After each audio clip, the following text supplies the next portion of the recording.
do you make of the reports in People magazine, Natasha? Who's feeding those in? Is it the Sussexes seem so obsessed with getting their message out there on even something as like just a friend's wedding? Honestly, even as a royal correspondent, it is far from clear for me as to what the situation is, because as Charlotte mentioned, throughout when these stories are reported, whenever it involves Prince Harry, there's just various different versions of what's happened. It's the same when Prince Harry was reported to have spoken to his father about his 75th birthday. You know, there were about 5 different versions about what happened there. So honestly, I don't know what to believe. His recollections may vary every single time there's an event involving Prince Harry. Now, is this an awkward question for you? But I know that you know some of Harry's friends. I mean, what's the scuffle? Is it like, it's one thing falling out with your family, but if actually you're now falling out with friends upon friends, is it maybe time to have a look at yourself? I know he must sit there in Montecito and think, I'm only really friends with Mark Dyer. So there's this guy called Mark Dyer, who's a sort of godfatherly figure in his life. He appears to be the only one of Harry's friends that's still in regular, really close contact with him. There are some others, but some of them got pushed away because they weren't trusted. Some of them got in trouble because they, expressed some less than positive comments about Meghan early on. Some have just drifted away. Some are furious with him because they also are friends with Prince William and they've taken William's side.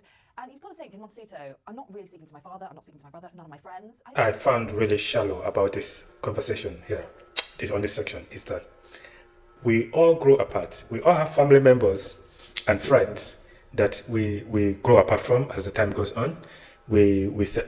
Obviously, the friends we have over the years, when you get married, you meet some friends, you relocate, you lose some friends. It's part of life. I can't tell you how many friends I have lost. In fact, it's like the more older I get, the more my friendship circle gets smaller and smaller and smaller and smaller and smaller. And it's normal because when you get older, you build a family, your perception entirely changes.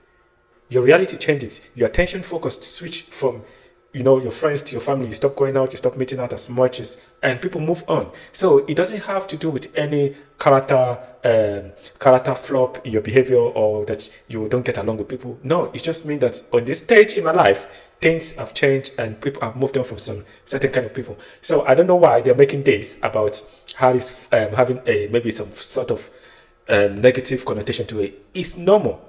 I think this is just an example of them trying to get an attention away from the fact that Kate Middleton is not in the limelight. She's in the hospital. They don't want to talk about her. Now they're just making up stuff about Prince Harry. Just making up stuff that they can't even quantify.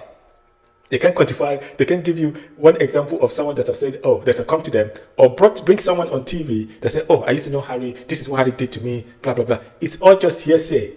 And you don't see those people. So I think they're being disingenuous. I don't know. That is what I think.